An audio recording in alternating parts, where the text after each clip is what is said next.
నడుచుకున్న ప్రకారము మీరు నన్ను పోలి నడుచుకుని. వాస్తవానికి ఈ మాట ఆయన పౌలు ఇది కొరింథీ సంఘానికి చెప్తున్నాడు.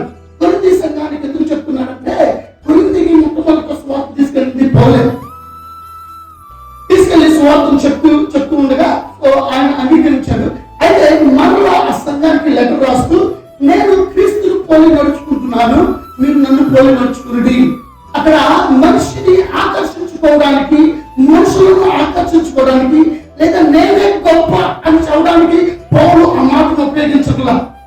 ఈ రోజున కొంచెం భక్తిలో ఉంటే, కొంచెం చక్కగా ఉంటే, కొంచెం దేవుడి సన్నిధిలో ఉంటే మనం చెప్పాలంటే ఎస్ నా వాళ్ళు లేడు అంటాం. కానీ పౌలు అనేకమైన సంఘాలు కట్టిన వ్యక్తి, పౌలు అనేకమైన ప్రాంతాల్లో పరిచయం చేసి అనేక మానవులు దేవుడి కోసం దెబ్బతిన్న వ్యక్తి. ఆయన చెప్తున్న మాట ఏంటంటే తెలుసా, నేను క్రీస్తుని పోలి నడుచుకున్న ప్రకారము మీరు నన్ను పోలి నడుచుకుని. ఆకర్షించడానికో తన గొప్పవాళ్ళలో ఈ మాట చెబుతున్నా. ఎందుకు చెబుతున్నాడంటే, నన్ను దేవుడు మాదిరికరంగా ఉంచాడు, దేవుడి కోసం ఎలా బ్రతకాలో నాకు నేర్పించాడు. కనుక మీరెప్పుడు యేసయ్యను చూడలేదు కనుక, యేసయ్య గురించి వినలేదు కనుక నన్ను వినండి, నా వైపు చూడండి.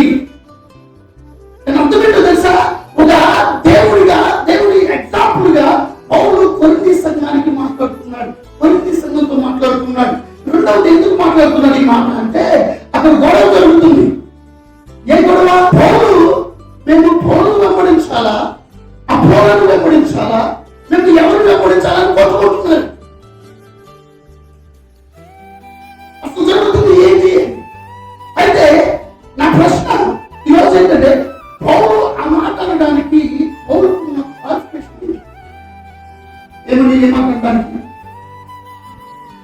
ఏమాటడానికి నేను క్రీస్తుని పోలి నడుచుకుంటున్నాను, మీరు నన్ను పోలి నడుచుకున్నాను.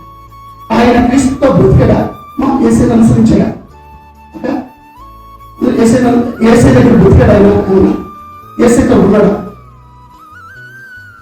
యేసయ్యతో ఉన్నాడా? లేదు. యేసయ్యతో జీవించాడా, నడిచాడా? లేదు. కనీసం ఆయన బోధలో విన్నాడా? లేదు. ఆయనతో ఉండి ఇదిగో నేను అందరూ నేర్చుకున్నామని వివేకానందుడు రామకృష్ణ పరమహంస దగ్గర నేర్చుకున్న రీతిగా శిష్యత్వం ఏమైనా చేశాడా? లేదు.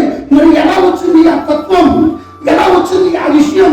ఎలా చెప్పగలుగుతున్నాడు నేను క్రీస్తుని పోలి నడుస్తున్నానని? క్రీస్తు నడిచింది ఏంటో ఈయనకి తెలుసా? తెలియదు. క్రీస్తు మాట్లాడిన ఈయనకి తెలుసా? తెలియదు. క్రీస్తు బోధించిన బోధ ఏంటో ఈయనకి తెలుసా అంటే తెలియదు. మరి ఎలా చెప్పగలుగుతున్నాడు నేను క్రీస్తుని పోలి నడుస్తున్నాను, మీరు నన్ను పోలి నడవాలి? ఈ వాక్యాన్ని ధ్యానిస్తున్నప్పుడు నువ్వెవరు క్రీస్తుని పోలి నడవడానికి?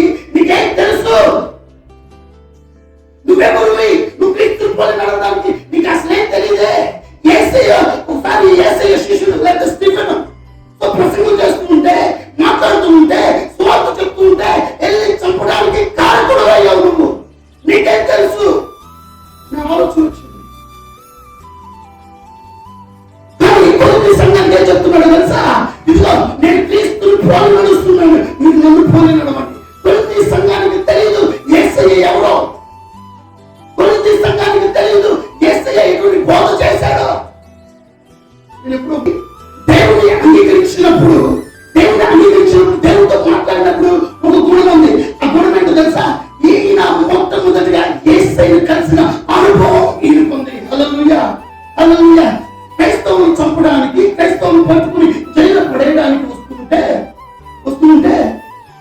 మార్గ మధ్యలో యేసయ్య కలిసి ఆయనతో మాట్లాడాడు. పౌలా ఎందుకు హింసిస్తున్నా? పౌలా ఎందుకు చంపుతున్నా? ఎందుకు హింసిస్తున్నా అని మాట్లాడితే, నువ్వు ఎవరయ్యా, నువ్వు హింసిస్తున్న యేసుని నేనే అని మాట్లాడడం ద్వారా మొట్టమొదటిగా ఆయన తన జీవితాన్ని మార్చుకోవడానికి ట్రై చేస్తున్నాడు. ఈరోజు నా ప్రశ్న ఏంటంటే, ఇన్నిసార్లు సంఘానికి వస్తున్న మనము ఏమి నేర్చుకుంటున్నాం? పౌలు ఒక ఎగ్జాంపుల్ గా చెప్పగలుగుతున్న మాట ఏంటో తెలుసా? నేను క్రీస్తుని పోలి నడుచుకుంటున్నాను, మీరు నన్ను పోలి నడుచుకోండి. నిజంగా మన జీవితంలో మార్పు లేదు అంటే నువ్వు క్రీస్తుని కలవలేదు, కలిసిన దానికి భ్రమపడుతున్నావు. నువ్వు నిజంగా నీ జీవితంలో ఇంత దేవుని సన్నిధికి రాలేకపోతున్నావు అంటే నువ్వు